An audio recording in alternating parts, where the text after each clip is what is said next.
In personal relationships, there's people that come into your life and it seems like they hook up with you vibrationally for a while and they fall off. Why do they come? I guess to help our expansion. True enough, but why do they come? Why do the specific people come?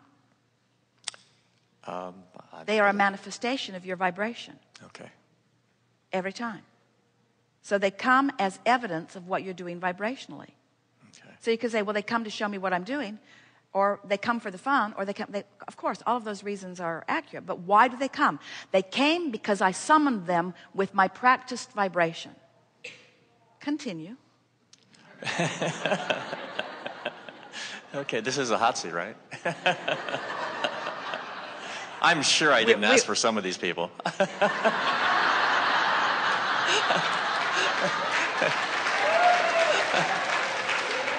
Well, that would be wrong. Maybe that's why they're gone. You ask for every one of them. But Yeah. here's the thing. This is a comment that we hear frequently. And Abraham, I don't believe in deliberate creation because I would not have created that because I don't want it. When it got here, I don't want it, so I don't believe I did it. We say, we didn't say you did it on purpose. We didn't say you did it with intelligence and guidance. You did it because you practiced a vibration, and that vibration got so well practiced. So things get stuck in your vibrational craw. You focus on something, you don't like it, you focus on it, you don't like it, you focus on it, you don't like it, you focus on it, you don't like it. You train yourself into a vibration that brings you more. But the good news is, with all that knowing what you don't want, you're creating a vortex of creation. You're creating a vibrational escrow that is precisely what you do want. If you can make the flip, use your ego to focus in vibrational alignment with who you really are and what you really want. Yeah, that feels good. So what happens is every single one of those ones that you're sure you didn't ask for because you didn't want them when they got there, they helped you clarify what you prefer. And then the key is to spend more time thinking about what you prefer than we talked about pivoting. We're talking about knowing what you don't want so you know what you do want. But it's a little tricky, isn't it? We've been teasing about these.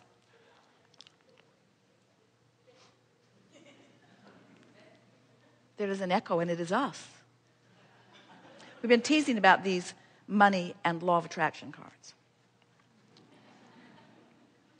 It's a big deck. Because, well, actually, they are the most brilliant cards that have ever been assembled on the subject of shifting your vibration relative to money. And they were written from inside the vortex, where all good stuff comes from, as a culmination of everything that you all have been asking for.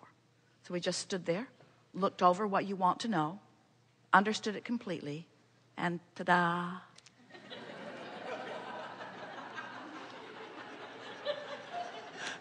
So, let's say you're standing outside the vortex and you've decided that you're going to use your ability to focus yourself into alignment. Okay. And things have not been going very well for you financially. And so these cards, even the fact that they exist is annoying. Got it. But you bought them anyway with money that you do not have.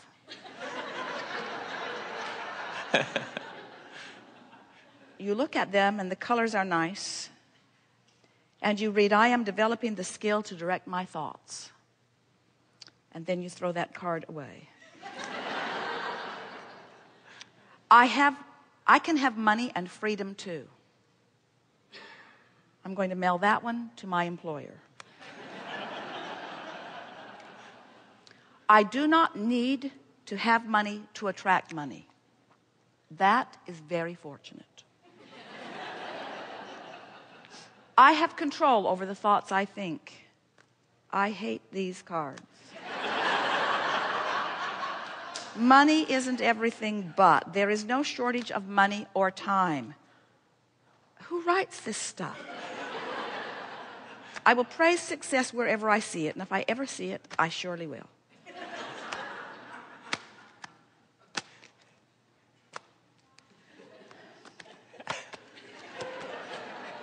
There's not a good card here.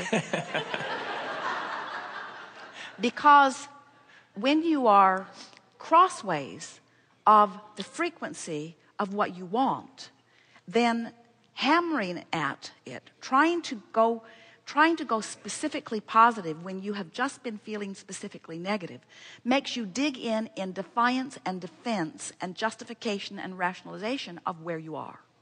And when you do that, you just practice the vibration that you didn't mean to practice, you see. So bring us around to where you are. In other words, what is it? Is there something specific that you want to talk about?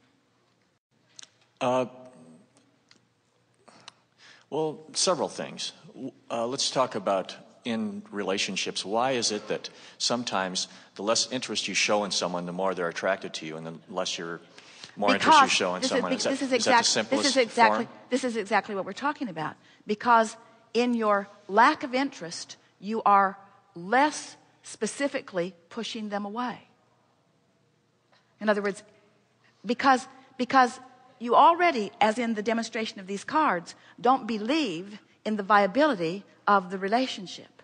And so the more you try to believe it from not believing it, the more you give off the signal that pushes it away. But when you're not interested, when you really don't care, now you're not offering that signal, and then what you really want begins to flock to you. Oh, okay. It's exactly the point that we were making with the cards. The harder you try when you're not in vibrational frequency sync with what you want, the worse it goes.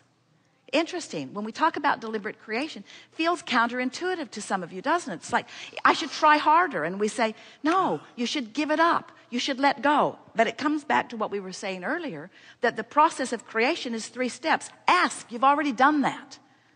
Answer, source has already done that. It is a vibrational done deal.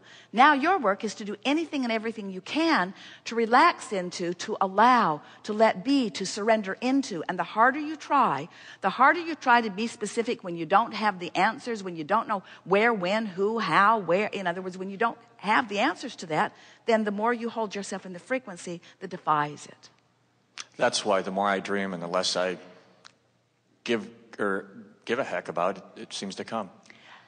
Well, I dream and it's if I let it go. But imagine how delicious it could be to want something that isn't painful, to want it even though it hasn't come, to want it with the general knowledge that it will someday be there, and to be satisfied with that general knowledge that it will someday be there until you allow the specifics of it to begin to show themselves to you.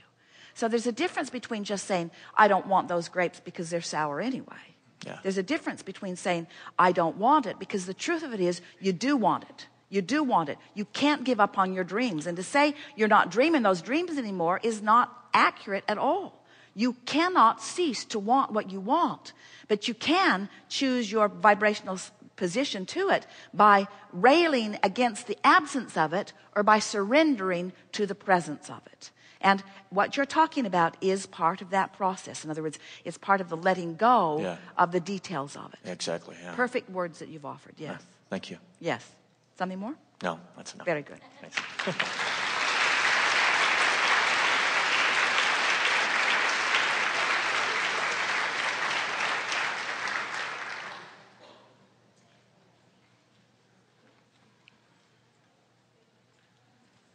That was good, wasn't it?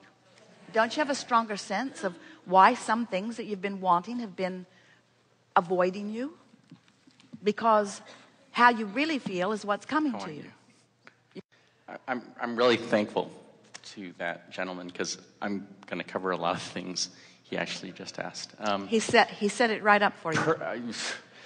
Last year somebody went first, and I got kind of caught up in going first this year, but I knew it was perfect because I knew I was perfect to go right after him once he started bringing up his subjects. Good. Your time is up.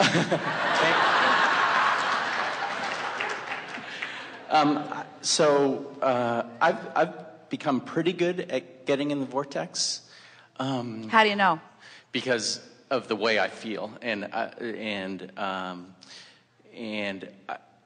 I know that my inner being is always communicating with me. So what's the first manifestational indicator that you're in the vortex? Emotion. It's an emotional indicator. And we love that you are willing to call that a manifestation with us. That feeling in my belly is a manifestation. It's a manifestational indicator that I'm in the vortex. What would be a logical next manifestation indication that you're in the vortex? Actually, that was my question. That was it. Right. That was it. In other words, that was it. You had a question that was answered without you. In other words, we posed the question that was in your mind. That's a manifestational indicator. And what we were going to say, it's a thought that occurs. In other words, no words were exchanged, but the thought is the indicator. Right. And don't you think that was pretty good, that we are tracking right there on the Yes. same wavelength? Exactly, you see?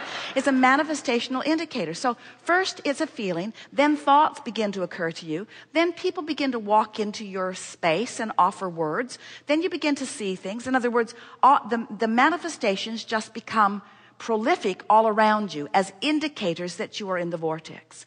And we're going to let you talk here briefly in a moment.